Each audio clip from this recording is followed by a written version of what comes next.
இந்த பையன் அங்க போய் என்னத்த பண்ணிக்கிட்டு இருக்கோ எல்லாமே வந்து முடியும். அவங்க என்ன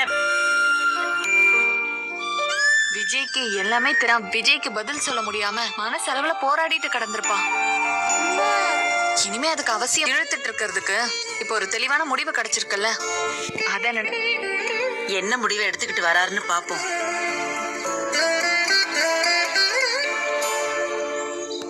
சின்ன விஷயத்துக்கு போய் சொன்னா கூட அவர் கோவத்துல அவர் தாத்தா பாட்டிய ஏதாவது மனசு நோகுற மாதிரி பேசிடுவார். இவர் சின்னதா ஏதாவது சொன்னா கூட அது அவங்களுக்கு ரொம்ப பெருசா விஜய் நொறுங்கி போயிடுவாருக்கா. சரிடி இல்லக்கா, மனசால அவர்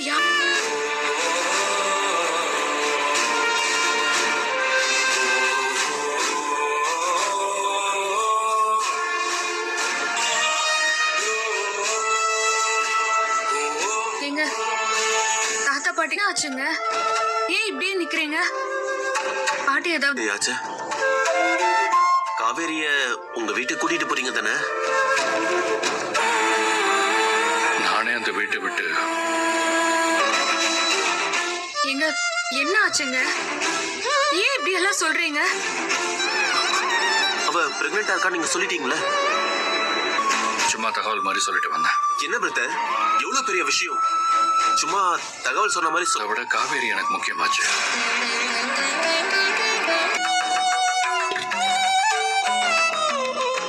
அதுக்கப்புறம் அவங்க கிட்ட என் சம்பந்தப்பட்ட விஷயத்த அங்க என்னதான் நடந்துச்சு? பாட்டி, இத்தனை வருஷமும் கட்டி காப்பாத்தின சொத்தை நான் பொறுப்பு இல்லாம அழிச்சிருவேணுன்ற பயம். இவன் என் கூட இருந்தா நீங்களே வச்சுக்கோங்க, எனக்கு காவேரி மட்டும் போதும்னு நான் வந்துட்டேன். ரெண்டு அந்தஸ்தும் இல்ல. உங்க அம்மா கிட்ட கேட்டு சொல்ல. என்னோட ட்ரெஸ், என்னோட படிப்பும் என்ன மனசார இந்த மிஷ்டியோட மாப்பிள்ளைய ஏத்துப்பாங்களான்னு. இந்த வீட்டுல ஒருத்தனா அவங்க என்ன ஏத்துக்கிட்டா. ஏங்க இப்படி எல்லாம் பேசுறீங்க? எங்க அம்மாட்ட கேட்டு சொல்லு காவேரி.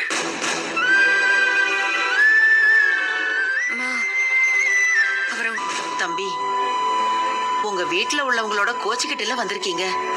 அது வேண்டாம்ப்பா. புரிஞ்சிருக்கிறதா எனக்கு கஷ்டம். மத்த எதுவுமே எனக்கு கஷ்டம் கிடையாது. பாட்டிக்கிட்ட இருந்து உங்களை பிரிச்சிட்டோங்கிற பேரில் எங்களுக்கு வரும். எங்களுக்கு அதெல்லாம் வேண்டாம்ப்பா. நீங்க நிதானமா அவங்க கிட்ட மறுபடியும் போய் பேசுங்க. பெருசு நினைக்கிறவங்க கிட்ட இனி பேசுறதுக்கு எதுவுமே இல்லை. எனக்கு அது போதும். நான் கொடுத்துட்டு வரல, சந்தோஷமா தான் கொடுத்துட்டு வந்தேன். சொத்தை விடுங்கப்பா, உறவு முக்கியம். யோசிக்கலாம்ல. தாத்தாவை நான் சமாதானப்படுத்திக்கிறேன். நீங்க சொல்லுங்க.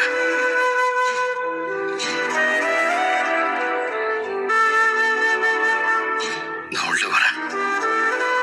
காவேரியை என்னோட அனுப்பி வைங்க. அவளை மரியாதையா என்னால வாழ வைக்க முடியும்.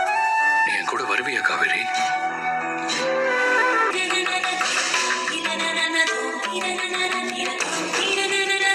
சொல்லு காவேரி. நான் உங்க கூட வரேங்க. நான் வரேன்.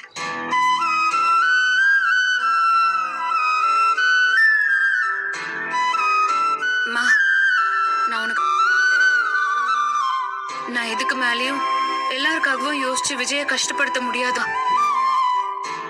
உன்னால எங்களை ஏத்துக்க முடியாட்டியும் என்ன பார்த்தா இறக்கம் இல்லாதவ மாதிரி இருக்கா?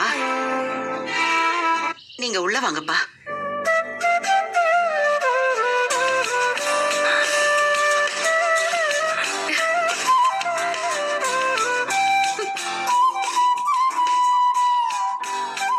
தேங்க்ஸ் அத்தை.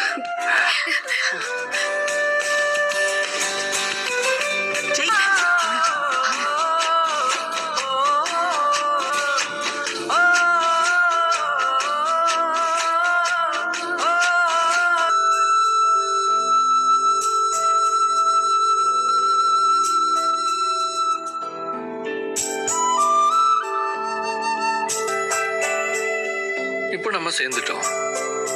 ஓவர் டைம் பார்க்குற அந்த கிரெயினுக்கு கொஞ்சம் ரெஸ்ட் கூட. என்ன இந்த பாரு, வித்தியாசமா யோசிக்கிறேன்னு ஏதாவது கோளாறு தரும். எனக்கு மட்டும் தாங்குமா? முடியாம தானே? உன்னை விட விஜய் என்ன நல்லா பாத்துக்குவாருன்னு சொன்னேன். பில்டப்பா சொன்னேன். ஆமா பின்ன அம்மா ஏதோ நம்ம அத ஓ புறத்துக்காக என் வீட்டுக்காரர் எவ்வளவு நல்லவரு வல்லவரு நாளும் தெரிஞ்சவரு பெரிய சிம்மாசனத்தையே ரெடி பண்ணி வச்சிருந்தேன் தெரியுமா? அதுவும் இந்த பிரெயினை வச்சு. அதெல்லாம் யோசிக்காம தானா அப்படியே ஃப்ளோல வரணும்ல. உள்ளத தாங்க சொன்னேன்.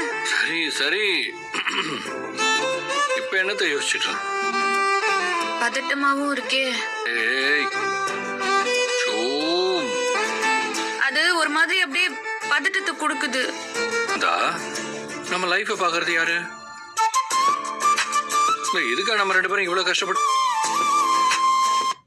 எங்க நம்ம வேணா தண்ணி குடுத்துன்னு போயிடலாம். தனியா பிடிச்சு கூட்டு போயிட்டேன்னு உங்க அம்மா என் மேல கொலை வரி ஆகுறதுக்கா? ஆஹா, எங்க அம்மா அப்படியெல்லாம் சொல்ல மாட்டாங்க. ஒரு சூப்பர் பேர் இருக்கு பாரு உனக்கு. அங்க மரியாதை ஏதோ உங்களுக்குள்ள ஒரு குழப்பம். பார், இனிமே தனி கொடுத்தன டாபிக்ல அவர் எனக்கு இருக்கிற இடம் விஷயம் இல்ல.